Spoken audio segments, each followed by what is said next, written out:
5 things you should carefully consider, especially if you're young. And what do I mean by young? I mean if you're in your 20s, right? Maybe you're in your teens watching this. Maybe you're in your 30s, 40s, 50s. Young is a state of mind. It's an attribute. But these 5 things I'm going to read to you right now, and I believe this is really important. And why should you listen to me? Because I'm 35, dog, and I know a little bit about this stuff. And I believe that my heart's in the right place, and I hope the right person hears this, man. So I'll say them real quick, and then I'll go through them slow. Number 1 is be selfish and obsessed with your own success. Number 2 is get away from loser friends immediately and make new friends. Number 3 is just because you date her doesn't mean you got to marry her, and definitely don't move in with her. Number 4 is get out of bad relationships. Just get out. Number 5 is be practical and realistic and take baby steps. Doing that will actually, if you want to chase a big dream, being practical and realistic is the good foundation. Okay, so back to number 1. Be selfish and obsessed with your success. If you have goals and dreams, and you're a young workaholic, and you like to work out and go to the gym, maybe you're part of like some organization, I don't know. Maybe you want to get a degree, maybe you want to travel and go to some vocational school or learn a trade or get into tech, and you got these dreams. I promise you, if you're not selfishly obsessed with those things, the people around you, the negative people around you who don't support that, because a lot of people are negative, like by nature, selfish by nature, right? It's all about them. If you don't guard that like a hawk, I'm telling you, years will start to go by and your dream will slip away and you'll look back. Be selfishly obsessed with your own success. If you get an opportunity to leave the state and go travel and do something, just do it. Do whatever the hell makes you feel like it's getting closer to you and guarding that success. Because I promise you, years will go by. Like if you stay in some shitty dead-end job that you hate and you don't know what you want to be in, and you're not actively trying to find a better job or actively trying to start a business or actively trying to do something to change your situation, years will go by and nothing will change, and you're going to regret is very, very, very costly. I have some regrets in my life, okay? Which brings me to number 2. Get away from loser friends. If you have friends that do drugs, they drink excessively, they party, they're bringing drugs in your car or your truck. You go to a party and there's like hard drugs. People are doing hard drugs, getting into trouble, anything, the worst types of trouble. Get the fuck away from them immediately. I don't care if you knew these people since you were in 5th grade. They're not your friend. Because you get in trouble one time, it could cost you 10 years of your life. And God knows how much money. It could cost a life. It could cost your life. It could cost you going to jail or prison or anything.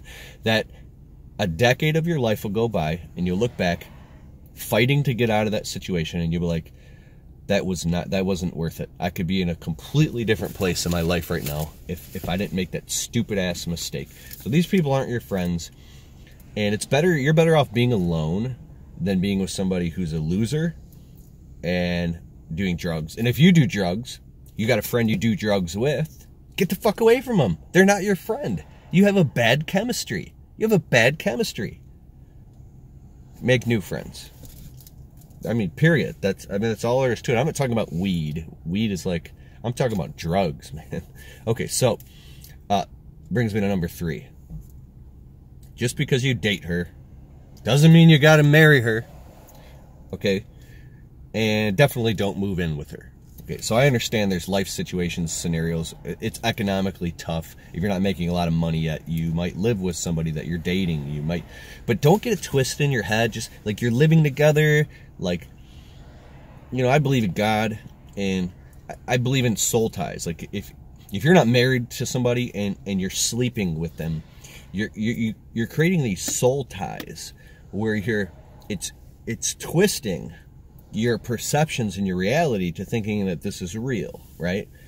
If you know in your heart of hearts that you're not supposed to be with this person and they're hindering your evolution, or you're selfishly afraid to be alone and you're holding back their evolution, you guys have already evolved each other. Get the fuck out. Do whatever you got to do. Because I promise you, 5, 6, 7 years will go by and you'll look at your life and you'll be like, you can't fucking take that back. You can't change that, right? I know somebody who's close to me who spent like 7 years in a shitty relationship, and that's 7 years of their life gone, and because they were too afraid to leave.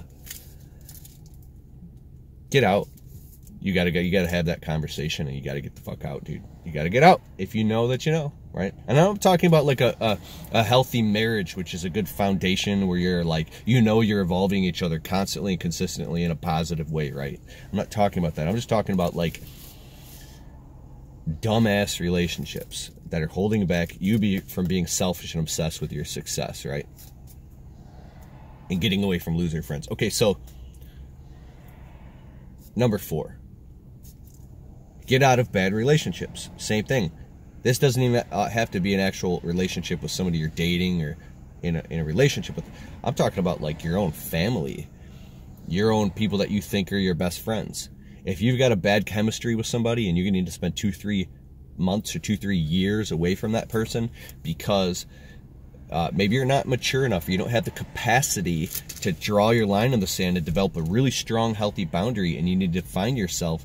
If that person is very toxic and you're pulling you down, you got every right to pluck them out of your life for a few years. Or if you don't have the power to spend less time with them, you have to get them out of your life, so you could, because years of your life will go by and you'll look back and you say, I can't believe I let that fucking vampire and suck you down for all those years. And here's the next thing. Sometimes these can be people that you love, right? And you want their love, and you crave their love, you need their love, you desire their love. Yet with their love comes a lot of just cutting you at the knees and belittling you and hurting your dreams. These people can mentally and emotionally, psychologically damage you and fuck you up, right? So it's very important to get crystal clear and as soon as possible and get selfishly obsessed with your own success as quickly as possible, because the world's not nice to...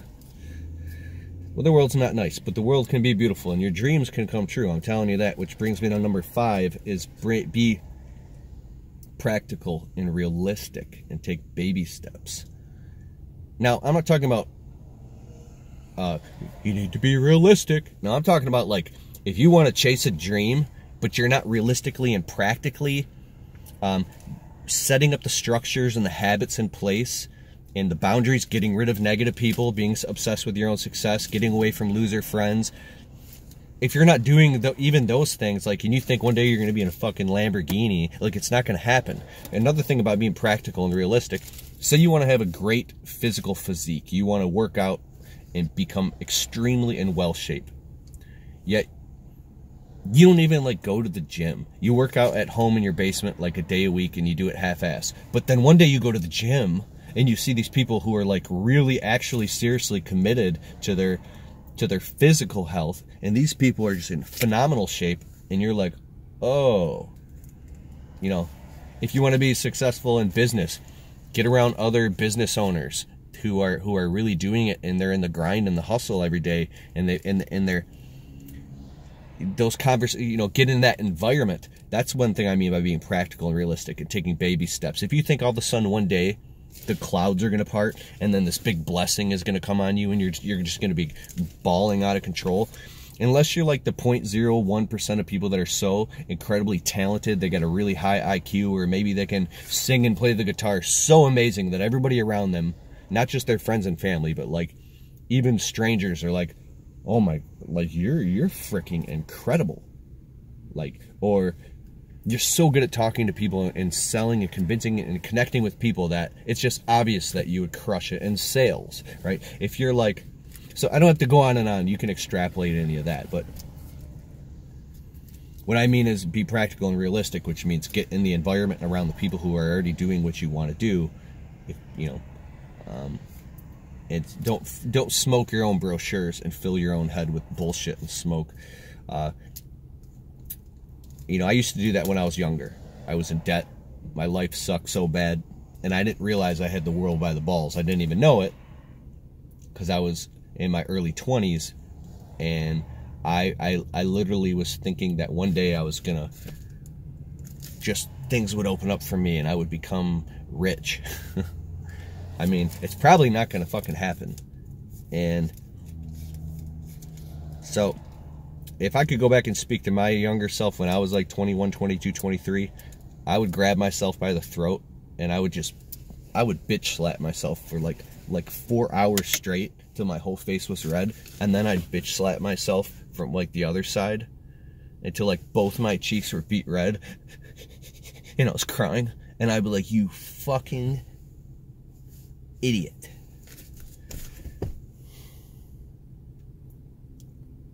You know. It's funny how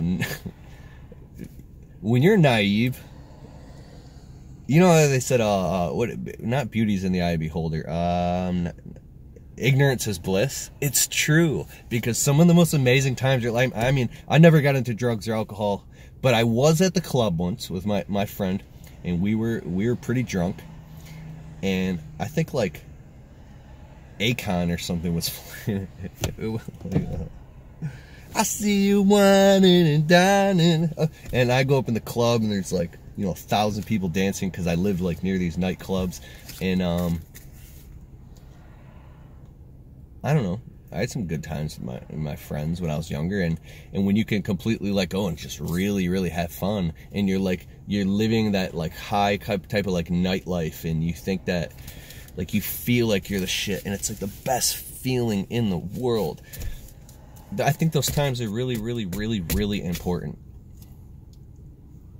I remember when I met my wife, dude. Well, I thought I was the shit, bro. Like, I thought I was the fucking shit, bro. I was wearing like this Rockaware jacket with the collar up, right? And I had like my shit all trimmed out like this, and I had these like Rockaware fucking shoes with the tongue sticking out, and I was so egotistical. I was a bartender, right? And she was, dude, she was like, not that she's not now at all, but dude, she was so hot. She had this hot, bitchy, kind of stuck up personality. I couldn't explain it. Like, she thought she was the shit, right? And I wanted to, and that was like challenging to me, and I was challenged, and it was like we just had this amazing chemistry. And